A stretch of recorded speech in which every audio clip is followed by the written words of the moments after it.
I speak these truths to myself just as much as I speak them to you.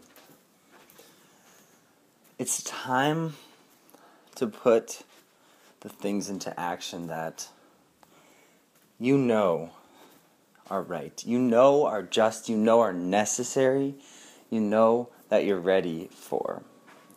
You're ready to live in accordance with the laws of nature. Any perversion of nature results in dis-ease, both in our own human body, in our own human biology, and also the physical body of the earth, the ecology, the systems that hold the fabric of life together very delicately, but also very strongly. It's taken a lot and a lot and a lot of bombardment before the earth has even shown any signs, any real signs that something's wrong. And it takes a lot for the collective consciousness to realize that we've gone too far. There's something wrong that needs to be adjusted. Both with the environment, both with the sustainability of our planet, and the sustainability and lifespan of our own human population. It's time we make a change. It's time we stop talking about this change and acknowledge that there's a voluminous quantity and body of information out there that speaks so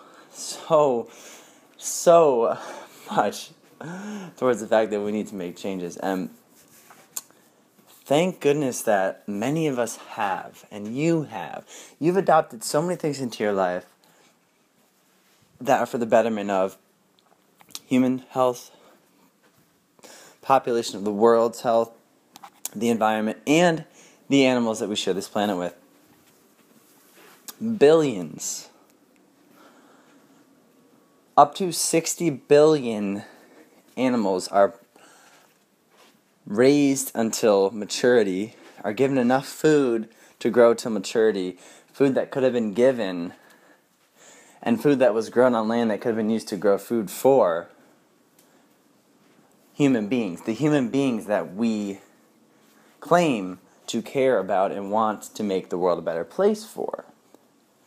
Those human beings, immediately for eating a high quantity of animal nutrition, if you're eating the body of another animal, you're automatically cutting off food supply to another human being. It's just inherent. It's the energetics of the system. We could be using the land that we use to grow animal nutrition to grow, plant nutrition to feed, at least an earth the size that we live on. Now, with the current way we're producing food, we would need more than one earth to sustain the current population of human beings with the current foods we're eating. And that's impossible, isn't it? We don't have another earth. We never will. There might be another inhabitable planet out there, but in yours and mine lifetimes, the technology probably won't advance quick enough that we'd all be able to just jump ship and go to that new planet, and everything would be okay. And anyway, do you want to be a refugee in your own world? Because if we deplete that which sustains us, then we are refugees in our own home. We have to flee that which we have destroyed and no longer provides nourishment to us. So the way you eat has a huge impact. The biggest impact, bigger than your car you're driving, bigger than, the amount of energy that's used for your shower, more than all the plastic bags you've ever chosen or not chosen to get. It's a bigger impact than all those things combined. That being said, use a reusable mug when you go to the coffee shop.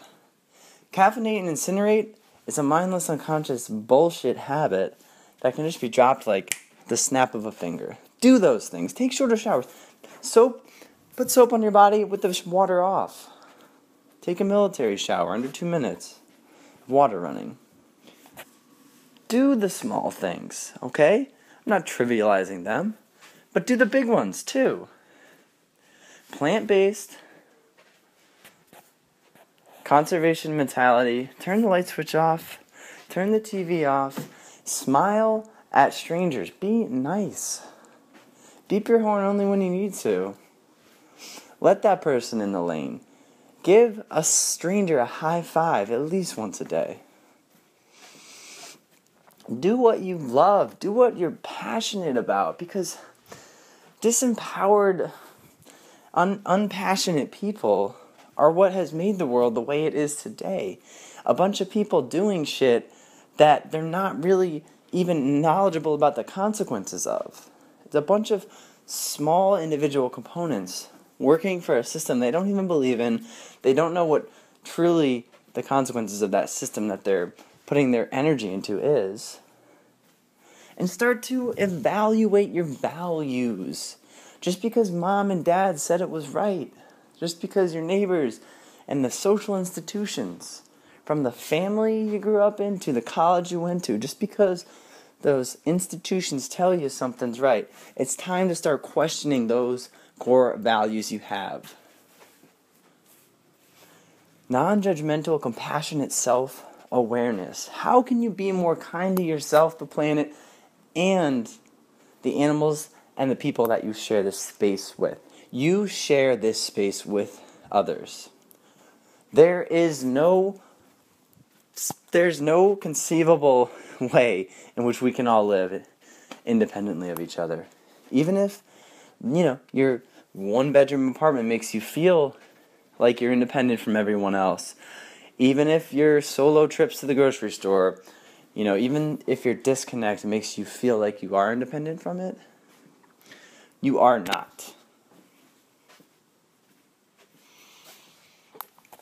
Let me tell you what you are. And this is where it gets deep. This is where I want you to go deep. Just sit wherever you are. Stand wherever you are. If you're driving, maybe don't do that. But you probably won't have a YouTube video on when you're driving anyway.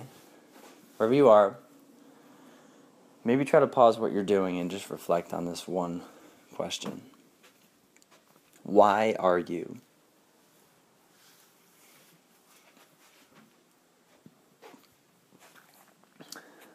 The thoughts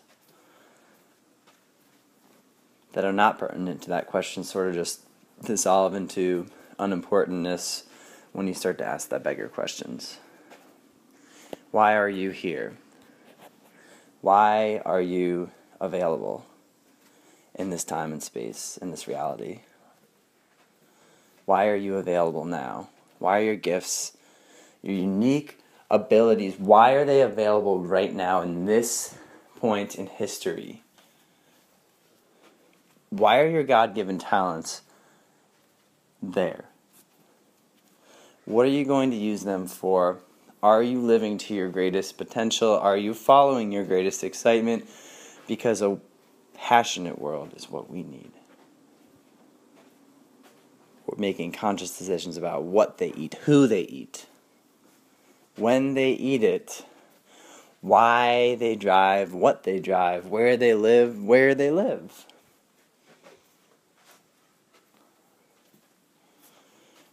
Who they interact with and why. What they buy and when and why. You start to ask bigger questions and the little ones become obvious. Those little choices you've made sort of just become clearly against who you truly are. Why are you?